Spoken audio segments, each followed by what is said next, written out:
Now we're ready to beam our raw.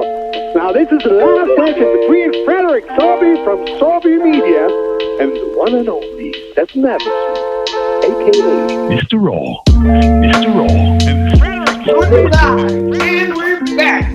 Back to Raw Business. The one and only Frederik Saabye and Mr. Raw. So what a crazy podcast we had last time. How you doing, Frederik? I'm doing phenomenally. I'm feeling great. I had a great weekend, and now I'm ready. My face might look different, but I've had a great weekend, and I'm ready to kick it this week. Sorry. What about you? Well, absolutely ready to rock and roll. It's Monday today. You know that I love Mondays, and you love Mondays. And I'm an entrepreneur. I'm a serial entrepreneur, and I realized what I actually love the most by being an entrepreneur is connecting all the dots that you have when creating a company. And connecting all the dots also comes with some handicaps. So I was thrilled this morning when I woke up 5 minutes to 6, because then it was the time was 5:55. And if you are Chinese, you know that this is the most lucky number that you can ever have in your life. Okay. So I woke up to pure luck this morning, and it's the 7th of February. 7 minus 2 is also 5, you know. Oh my goodness. And it's even Monday, so yeah. Don't. I can keep talking about this. And now it's 11:11, by the way. So is it the 5th Monday of the year? Have you checked that? I don't want to be there. If that's the case, I can't be myself. 1, 2, 3, 4, 5. Oh, it's not. It's the 6th. I'm sorry. Last Monday was the 5th. Oh, that'd have been too much, right? Too much luck. Indeed. So, what do you think of last time's guest, the guy I sent to us? Yeah, as I wrote when we published it, I was skeptical because you introduced an astrophysicist to our business podcast, and I was sure, and I Googled him and I tried to look up, and I mean I couldn't find anything on him, and so I didn't know what to expect.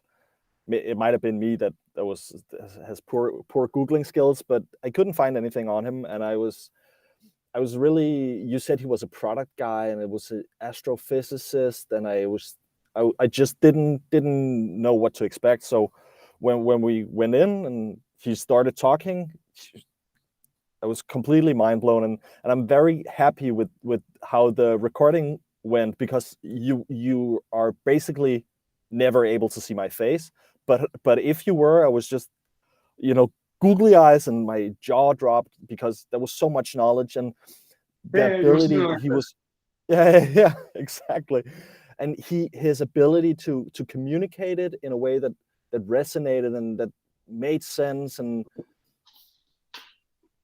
just from talking to him for 1 hour, I really shifted the way that I'm looking at our ramp framework, right? Mm-hmm. So okay, so obviously now I've named it, so now it's a thing, but what is it like? If it were physical, what would it be? What's the character? That was pretty cool, and it made so much sense, because like for the rest of the day I obviously kept thinking about it. And of course, if you have to communicate something that's in your head to somebody else, they have to conceptualize it much more, like, so it has to have some sort of physical manifestation, and that's what he's saying, right? So yeah, he was talking about his whole framework in regards to mega products, how to create a mega star product. What characterizes a product or a service that really stands out.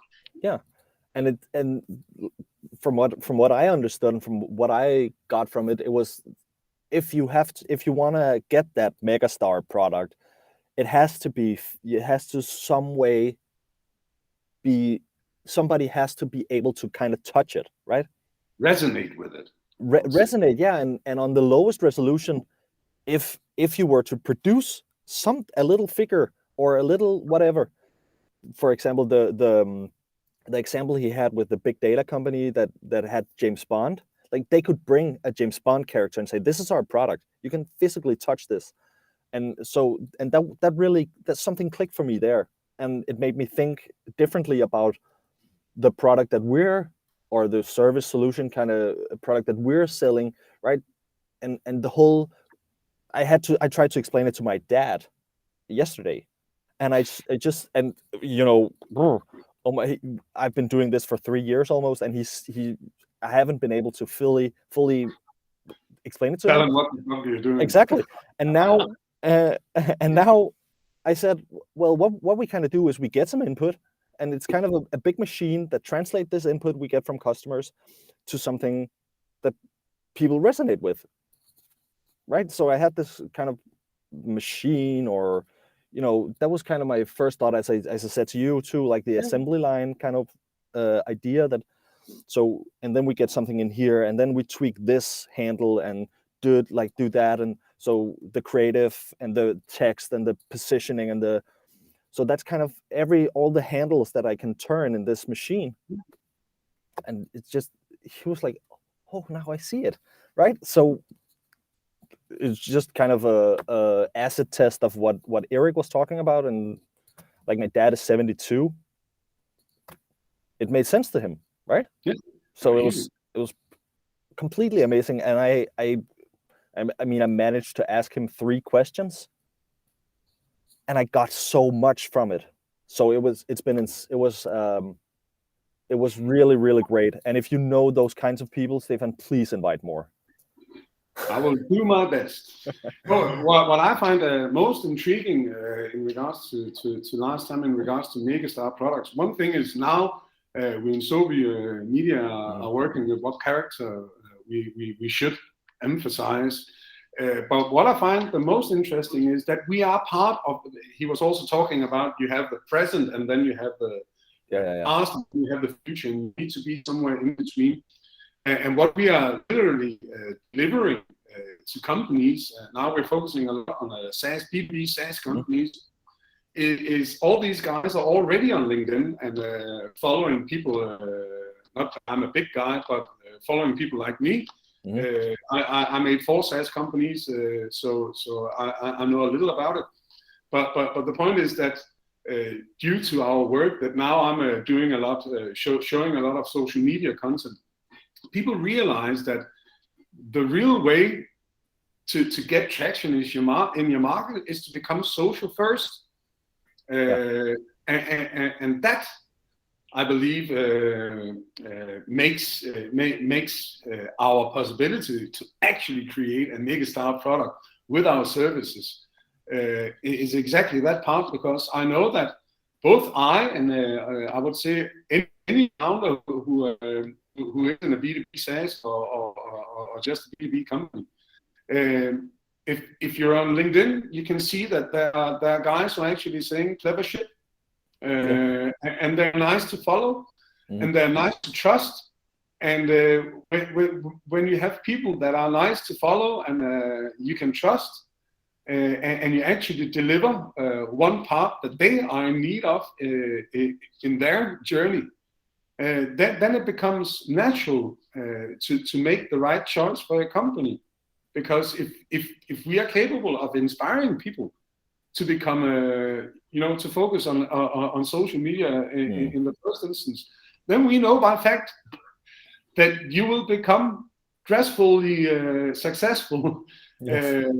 Because although you are delivering, it could be a B2B SaaS product that really resonates with nobody in the world, except for those who have the interest in that little niche. And reality is, when you're in a small niche, it's hard to get real wisdom out of that niche. So one part is that you can promote yourself on it, but it's also a way you can actually start educating your whole industry in regards to what we are delivering to the market, because we want to be in the forefront. We want to be able to deliver the right things for our clients, not what was used to be For instance, Google Ads is not something that we in Saabye Media are focusing that much on, because it's the whole social and profiling part of getting traction in your market, becoming someone someone you can trust and someone you like to see on a running basis. Yeah.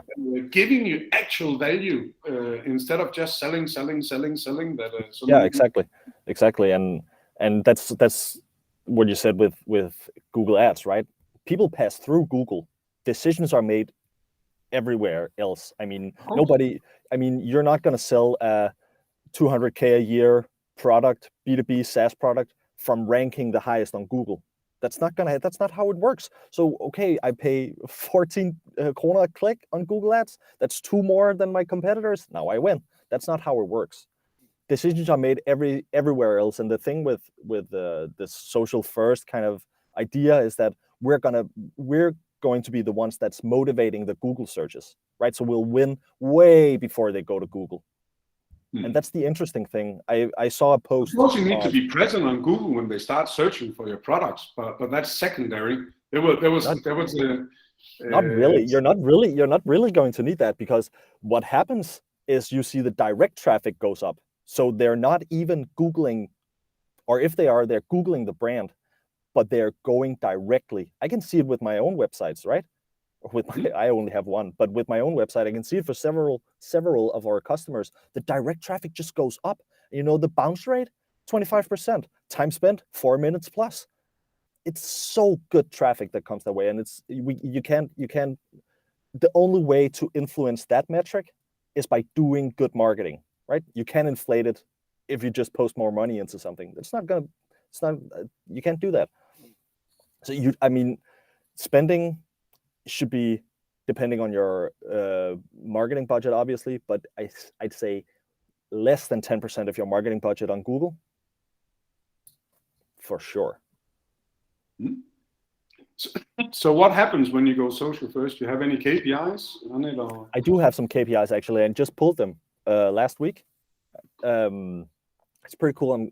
Just give me a sec. I'll pull them up, because it's been some mind-blowing numbers to me, actually. It was pretty cool. So what I did was I tried to take a look at some of the customers that we've worked with previously, and what kind of ran these gated ebooks or gated PDFs or whatever, what they've done themselves, what we've helped them with, and when we then transitioned into this social first strategy, where we don't gate anything. We don't gate prices, we don't gate anything, right? Everything is out there and everything is communicated on social media. So what happened was the time they spent in the PDF, 26 seconds, right? After they handed over their email, got the PDF sent, they spent 26 seconds. So that's enough to read the headline and just skim through it, right? To see if there's any of the top headlines that was interesting. The next thing, so when you compare that to ungating, they spent, I think it was 2 minutes and 40 seconds. So it's 10. That's a long time. Much time spent on the same content just from not gating. Okay, so the next thing is we looked at how many of those leads that came from PDF download translated into meetings. That was 0.3%. So 0.3%. That's 3 out of 1,000 that translated into a meeting. That's not 3 out of 1,000.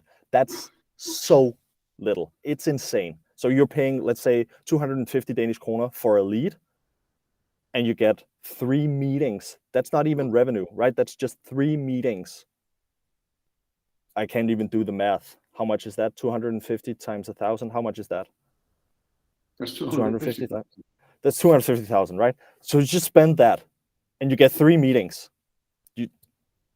But I think there are a lot of B2B companies that are actually experiencing that, spending a lot of money out on on LinkedIn in particular, and they don't get any proper traction on it. No, they don't. They don't get why. No, exactly. And what happens when you do the ebook, right? You make it transactional from the get-go instead of I'm just trying to be useful, but now we are in a transaction already. And that kind of creates a distance, right? So instead of building this relationship with you thinking that I'm the expert, you get some affiliation to my brand. So you think that we're nice guys, we help a lot. So when you experience that issue that I'm talking so much about, you say, oh, but he definitely knows. He definitely knows. And you also kind of think that obviously he's not going to share everything that he knows. He must know way more than he shares. And I don't always. I mean, for most, I'm just giving it out there. So just go ahead. I mean, I'm not holding anything back. This is how it's done, right? Okay. So trying to compare these 0.3% meetings that you get with when we went social first, we get 100% meeting, lead to meeting, 100%. So every single lead that came through the website has translated into a meeting. That's crazy. That's insane. So the next thing is obviously we're optimizing for revenue, and we want to be reporting on revenue. How much of the revenue, how much of those ebook download leads became revenue? That was 0.16%, right? So that's 1.6 leads that turned into revenue out of the 1,000. 1.6. Yeah, I know. And for when we gone social first, 28%. Not much discussion. Need I say more? I mean, it's so obvious what's happening. People don't want to download PDF What's anymore. The difference? What's the difference between the 0.3 and 100%? Well, what do you do differently? The difference? Yeah, I'll tell you. What I do differently is I share content online, and I'm not gating anything. I'm just gonna go out there and be you. I know my customers, right? We know our customers customers better than our customers know their customers, right? So that's what we do so great. And we understand their business, and we understand what issues are their customers experiencing. So we go out and we share that. If you are in this vertical or in this kind of, this is our category, you will most likely experience this and this and this. So this is problems and risks and stuff like that. We're communicating, and we're on the first touch or whatever on social media without gating anything. We're helping them solve this issue. What happens there is either they see us as experts, and they see us as somebody to go to get solutions, or what the other thing that's happening is they become aware of problems that they have in their business. They might not have known. So, and that's what I'm talking about. If you say the 99% that's not in market for your solution right now, they might not even know that they need your solution. So we communicate to them, and they all of a sudden go, holy macaroni. Mm-hmm. This is, oh my God, I've been seeing this issue, but obviously that's the problem, and obviously that's the solution. So that's what's happening, right? That's the first thing that's happening. What else? I think also if you think about, you have a total market. Let's say you have 100 people in that market. Mm-hmm. Then reality is for almost any industry is that only 1 to 5% are ready to buy now. Yes. And in 1 month or in 2 months, it's another 5%. And going forward, people people have a time frame from when they are ready to purchase something new. Yes. And that's the reason why you should just inspire them on the road, and when they are ready to make a decision, then you actually know where to go. Yeah, because you can't force anyone to say, hey, you gotta work with us because why should I work with you? I don't feel the need for it yet. Exactly. So we need to inspire and nurture those people who will be in our market. Exactly. And the next thing is everybody you mentioned, you said that it was between 1% and 5% that's currently in the market. I believe it's lower, way lower. I believe it's at any time it's almost less than 1% that you can sell to that's currently looking for your solution, right? And what if you do marketing like everybody else, you're competing for that 1%. And that's a race to the bottom. What you instead want to do is you want to obviously communicate with the 99%. So you start customer journeys and you accelerate customer journeys just by talking to them about their problems. Talking to them about their problems. The next thing is I wanted to mention is I think 80% of a customer journey in 2022, 80% is done before you speak to a salesperson or you contact a business. So they're researching on them on their own behalf. And if almost nobody is looking at that. And so people do blogs and they SEO, and so their strategy is, okay, then we write this blog and we'll share it on social media and people will go and read and then they'll be happy with us. But that's not how it works. Nobody is leaving social media anymore. They want to consume everything inside their feed. I mean, just when you become aware of this, look at how often when you scroll, look at how often you actually leave. You rarely leave. And if you do, it's a misclick. Okay, so so we're communicating to the 99% while they're in the 80% of the customer journey. That's what we've done. So obviously what happens is you see no traction. You see no traction at all. But when those 80% are done of the customer journey are done and they're ready to buy, they're coming to you because they like us, they like you, because you've helped them understand all their problems, and then they'll obviously go to you because they like you more. They know you, they like you, and they trust you, right? That's the kind of the holy grail for B2B marketing. Know, like, and trust. Good. So the next thing we've done, we've obviously communicated these problems and risks that they have, but the next thing we also have done is we've communicated so openly. This is the costs. This is the process. This is the expected results. This is how somebody else has done it. This is like not a testimonial, but a case study. This is how application of our product looks, like, so openly. So everybody will know everything they need to know to figure out if they want to work with us. They know our philosophies. They know everything about us. So when they're ready to buy, they're 95% ready to buy. They just go, I know all I need to know. Let's go. So the thing we talk about on sales meetings are, what are your goals? Are they achievable? When should we start? That's it.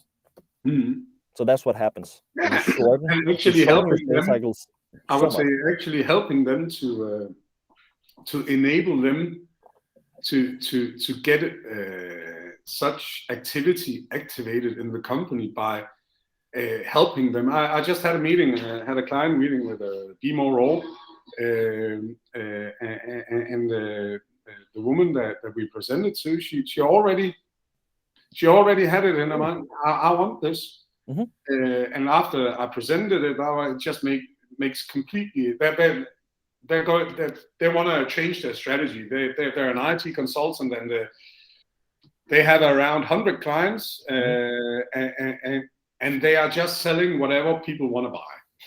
So she told literally the first 3 months, and she's been with the company 3 months now. It was only last week she realized what they're doing as a company. Oh, okay.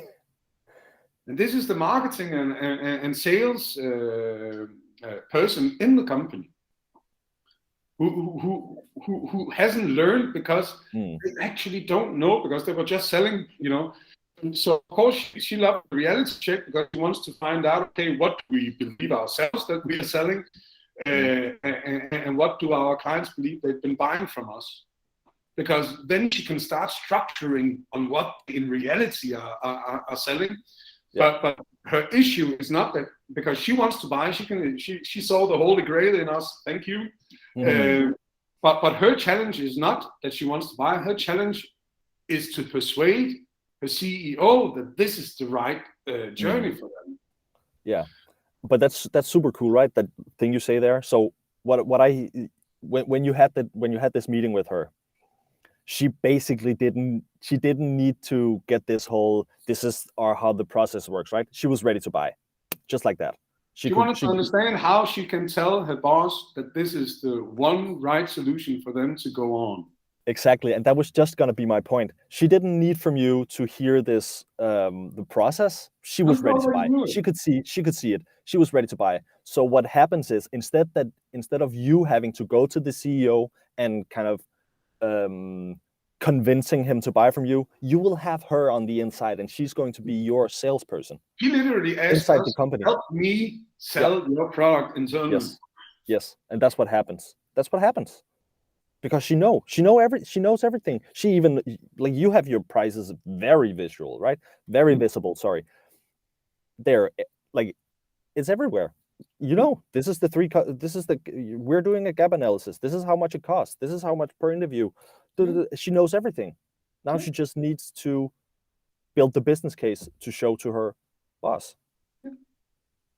So I'm crossing my fingers that she'll be a good salesperson for Be More Raw. Yeah, they usually are, those internal people, right? Because they'll like they get more credit just by being on the inside, right? Well, she's also really frustrated because they hired her for being the marketing and sales lead in the company.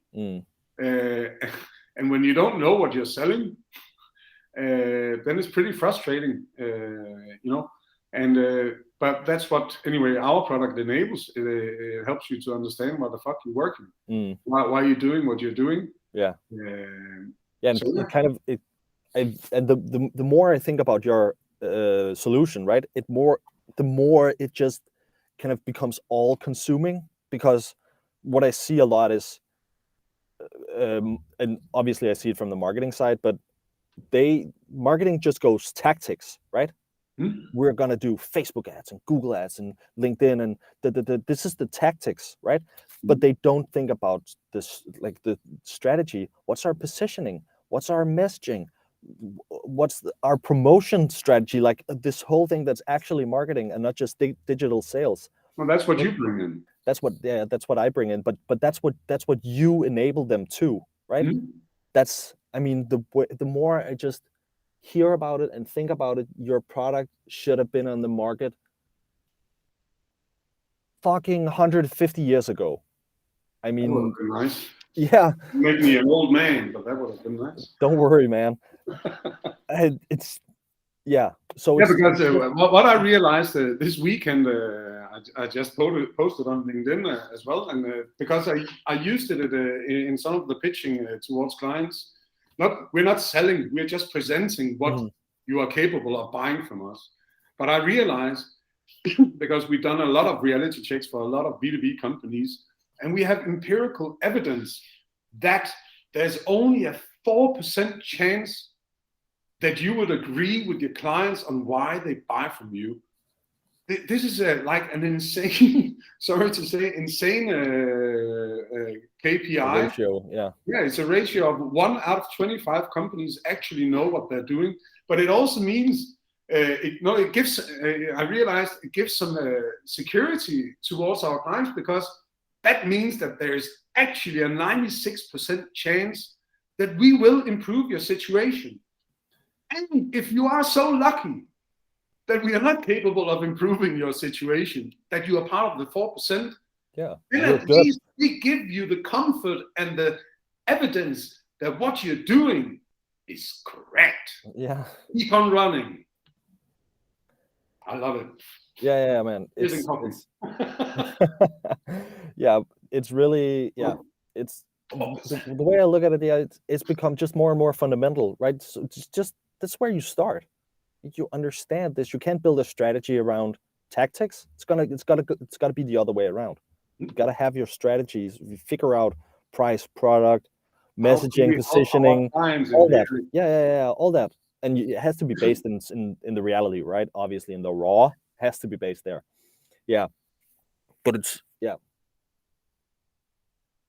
Yeah, so definitely. Okay, so our podcast number 4. This is our number 5, right? Yeah. How many times did you listen to our podcast number 4 with Erik Nicholson, who were talking about the? I've re-listened once, and I'm gonna let that sink. I'm gonna let that kind of marinate in me. I'm gonna listen again, because I mean, it feels like there's so much set between the lines and you can just keep listening to that and get something new from it. So you listen, and then you let it marinate, and then you listen again, and then you let that marinate, and then you listen again. Yeah, he's one hell of a guy. I brought him with us also to let you know that we are on the right path with Sobi Media in regards to what we in reality are offering our clients, the possibility to like being a winner in their market. Yeah. Because that's what it takes in 2022. The normal marketing won't affect you properly. No. And especially in B2B. You're very, very successful and have $1 billion in yeah, but that's not even your marketing. Like that's just because there's so much demand already. So you can do marketing for Salesforce or HubSpot or whatever, and do it completely wrong, and you're gonna get clients anyway, and it's gonna look like you're doing marketing great because there's so much demand already. Everybody knows if you need like this huge CRM system that just does it all, you go HubSpot or you go Salesforce.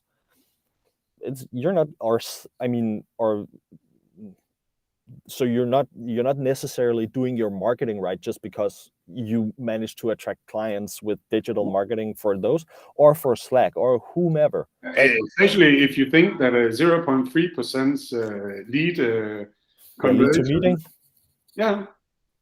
And anything between that up until 100%, of course, because if you enable yourself to create leads that in reality wants to buy from you, that's what leads are. Yeah. Yeah. But it's been diluted, right? The meaning of what a lead is, because now a lead is basically just contacts, right? You can go to ZoomInfo, download that. It's going to be cheaper than if you want to do PDF downloads on LinkedIn. It's just going to be cheaper to buy from ZoomInfo or Risika or whatever. Apollo.io, whatever, just so something else. Yeah, and you just go ahead and cold call. It's basically going to be the same thing. Okay. Yeah. Oh, I got riled up here. Wow, that was awesome. So we covered that we should probably listen to the last podcast once again to get even more clever on creating a mega star product. Yeah. We've learned that going social media first does something crazy in regards to conversion rates and creating actual leads. That's amazing. Creating high intent leads. That's what we call them here. High intent leads. High intent leads. Yeah. All right. Yeah, cool. and we got some numbers. Actually, these are the first numbers that we've been able to pull. Tell me the numbers again. So lead to meeting 100%. That's impossible. I'm sorry. It's not. I'm sure it's not gonna hold up, right? It's not. It's definitely not. But as of right now, 100%. Lead to revenue, so 28%. Yeah. Increase in marketing sourced revenue 100%. 150%. It's just logic, right? And it's so simple how we do this. We just communicate openly, just talk to people like they're adults. It's so simple. Give them the opportunity. Don't do gimmicks. Don't do tricks to get people to sit on a meeting with you. Just talk to people like they're adults. Let them make their own decisions. And if your value proposition is good enough, if your product is good enough, they're going to buy from you. Yeah. It's that simple. Perfect. I guess that'll be the words. Yeah, that was a good way to end that, right? Yeah. Amazing. Okay, so everybody, thank you so much for listening on Once this again, thank fifth you. episode of the Raw Business Podcast. Looking forward to publishing and hearing, or we'll see you next week, right? Absolutely, we'll do it every week. Every week. Take care, guys. Take care. Bye.